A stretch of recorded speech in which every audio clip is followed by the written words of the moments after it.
Walk into a Sephora today and you might see 9-year-olds fighting over retinol serums. Open TikTok and you'll see 8-year-olds reciting skibidi toilet memes. This is Gen Alpha, the demographic cohort born between 2010 and 2024. They are obsessed with bulldog, skincare, Brainrot content, and Labubus. For a while now, you could watch a ton of video essays criticizing Gen Alpha's behavior. And before I kick off my video essay, I want to say one thing. I'm on their side, because they are kids and shouldn't be criticized for the choices their parents make for them. Nonetheless, even though I really like them, I am also extremely worried for their future. Gen Alpha are often referred to as iPad kids or screenagers, as their parents often give them the devices to basically shut them up whenever they misbehave.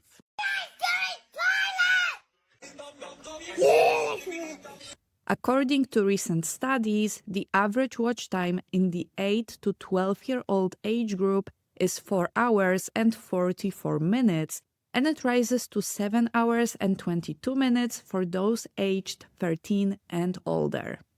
The average watch time is not the only problem. It's what they are watching that should also worry us. Gen Alpha's love for Brainrot content is not a revelation. If you use TikTok, you've probably heard of Skibidi Toilet and Ballerina Cappuccina. It's absolutely mindless and, in my opinion, slightly disgusting content that those kids are consuming on a daily basis. They also love fast-paced YouTube videos like Mr. Beast or Ryan's World. But it's not the only thing they're watching. They are also fed thousands of ads every day. They are probably the first generation to encounter this many ads every single day.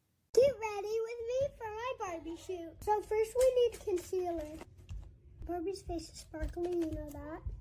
Because they spend so much time online, they inevitably start comparing themselves to the kids and even adults they see on social media. This leads to Gen Alpha's crazy obsession with skincare. It's not difficult to find influencers who aren't even 10 and make videos about their elaborate daily skincare routine. They use products that are not only not made for them, but can be damaging to their skin. Not that long ago, everyone went crazy on Gen Alpha for their behavior in Sephora's. We all know how awful these Gen Alpha Sephora kids are. But Gen Alpha influencers also advertise the weirdest, creepiest toy today, the Labubu. Labubu is a doll or a teddy bear, I don't even know how to characterize it, inspired by Nordic folklore. It's designed to be mischievous-looking yet endearing, creating that perfect blend of slightly fierce yet huggable. Labubu rose in popularity in 2019 when Pop Mart began producing and selling them in a blind box format, meaning you don't know which Labubu you get until after you've paid for it and opened the box. Labubu is considered almost a luxury now, especially the rare ones. On TikTok, you can find rarity charts, and some of those dolls can cost even hundreds of thousands of dollars. There is also a term Lafufu that describes non-original Labubus. What the Labubu craze tells us about Gen Alpha is that they are the generation of consumption. From skincare to Labubus, they will buy everything if it's advertised well enough. And maybe it's not that surprising. After all, advertising generally works better on children because they are more impressionable than adults. What is unique for Gen Alpha is how early on they got into the consumption spiral. We see kids as young as 6 or 7 years old obsessed with owning an entire collection of those dolls.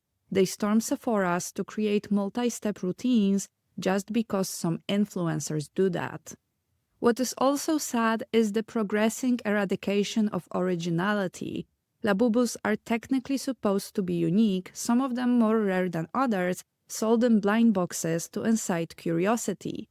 They may come in different colors, but at the end of the day, they all look alike. The rarity charts are only made for marketing purposes to hide the fact that all those kids put value on a doll that's probably worth less than a few dollars. And I would have no problem with that if the kids played with them, but they literally just wear them to show them off. It's a sign of status in their generation, and that is incredibly worrying. A 6-year-old shouldn't be worried if their toy is original and how much it's worth. When I was a kid, there were toys that seemed expensive too. Barbie or Bratz dolls come to mind right away. There were toys that were sold in blind boxes like Pokemon cards. There were collectibles like Funko Pops, but none of them carried that sense of exclusivity and luxury that Labubus do. As part of a generation that was also raised heavily online, I'm worried for Gen Alpha.